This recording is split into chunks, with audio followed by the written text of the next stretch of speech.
Hey guys, welcome back to my channel. Hasan here, Vancouver Realtor.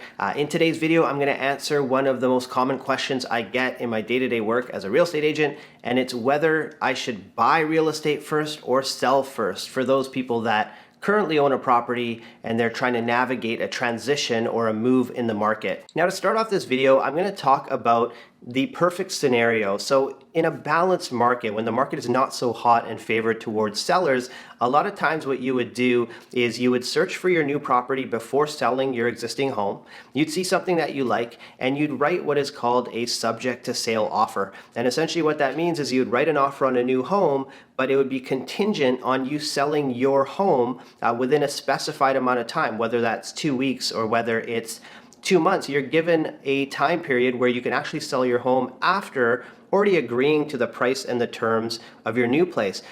You can see how this can be beneficial because you know exactly the price you're going to pay for your next property. You have some time and some leeway to actually sell your home, and it also allows you to line up your dates better when you're negotiating the sale of your property because you can, play with the completion dates and make sure it lines up with the completion dates on your purchase. Now, I mentioned that's in a perfect world. The issue in today's market is the market is so hot. Favored towards sellers is that subject to sale offers are not getting accepted or even looked at right now. So you're not in a position, most buyers are not in a position to write an offer that is, subject to sale and actually have that offer again get accepted and go through. So that's why we're having this discussion, because again, in a balanced market, a slower market that's more favored towards buyers, that's the approach that you would take. You would write a subject to sale offer and it would be a comfortable scenario. But what do you do now if you can't do that? You have a couple options. You can either buy first or you can sell first. So I'm first going to talk about selling your home first and then purchasing the next property. There are, in my opinion, less risks doing it this way. For the most part, again, I can't make a blanket statement for every client, but when you sell first and then you purchase afterwards, number one, you do know exactly how much money you're going to get from your home sale. Most people need a certain dollar amount, obviously, to take from that home into their next property. So you know what that amount is going to be. Secondly, the security of actually having sold your home before buying another home. If you purchase the home first and you still have to sell your home, you're at risk of potentially carrying 2 mortgages or not being able to actually complete on the purchase. So selling first, usually it's pretty ideal. Now, in a market like ours where it's moving so quickly and prices are appreciating, I've definitely seen with clients where they sell their home first, and if they're not able to find a home within a specified period of time, obviously by the time they have to hand the keys over, sometimes the market pricing escalates so much that clients are finding themselves getting priced out of the market or they're getting priced out of certain product. So if you're selling first, you really have to be open-minded in terms of how the market might move and what that might mean for your next home. You may have to move from an area that's number 1 on your list to an area that's number 3 on your list, and even switch product types. Clients switch from going after detached homes to duplexes to townhomes, just based on, again, how quickly the market is moving. A couple things you can do when you sell first to make it a little bit easier on yourself to purchase that next place is you can negotiate a longer completion because again, it is a seller's market. So if you have a desirable product, you're in a position to negotiate those terms better. So you can negotiate a longer completion. You could also do a rent back scenario. For a lot of buyers, they want to complete by a certain date because they're trying to lock in some of these historically low interest rates we have right now. So they want to complete by a certain date. If you offer a rent back scenario where they can complete and essentially you become a tenant on that day forward, how it's beneficial for the buyer is they lock in their rate they've completed.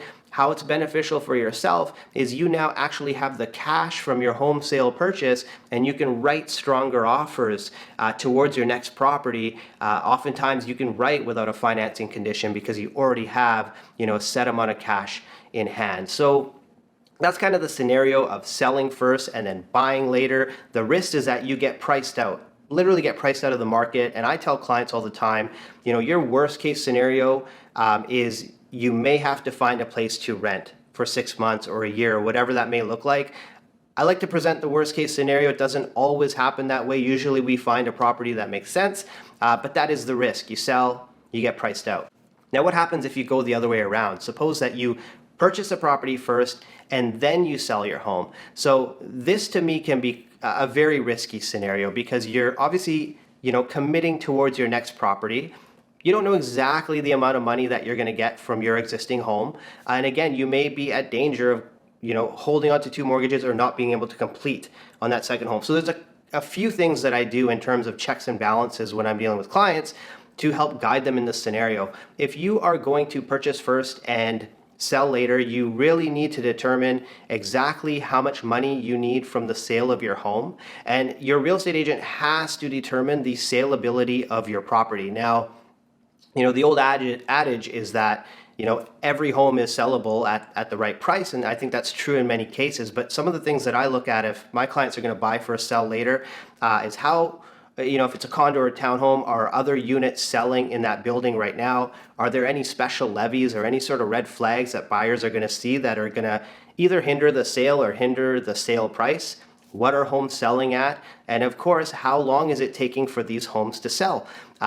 Some homes in some developments and even detached homes, they might take 30, 60, 90 days. And do we have enough time, again, to complete on the next home? Now, I don't want this video to run too long. There are financing solutions to make it all work, but it becomes a little bit more complicated and definitely more risky to do it that way. So when you are buying first and selling later, it's really important that you get a real estate agent that you trust that's going to go over these items.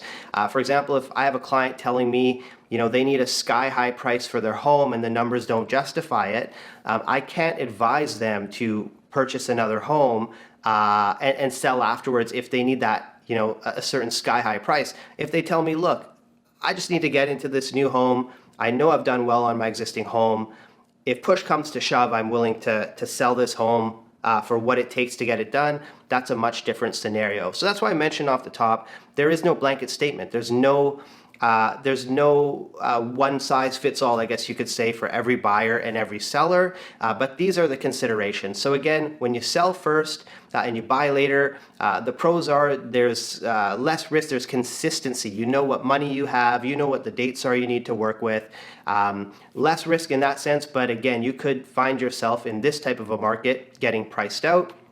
If you purchase first and sell later and you don't do your homework or your agent doesn't do their homework, you could be in a situation where you have a home that's tough to sell and you're committed to a contract for the purchase of your next home.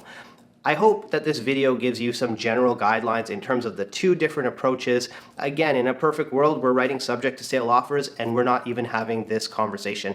But again, I hope you got something out of this video. If you did learn something, I'd love it if you could hit the like button and subscribe to this channel. What that does is it allows the video to get shared with more and more people. If you want my help, you're in the Vancouver area, you need help with real estate, all my contact info is in the description box below. But thank you guys so much for watching and have a wonderful day.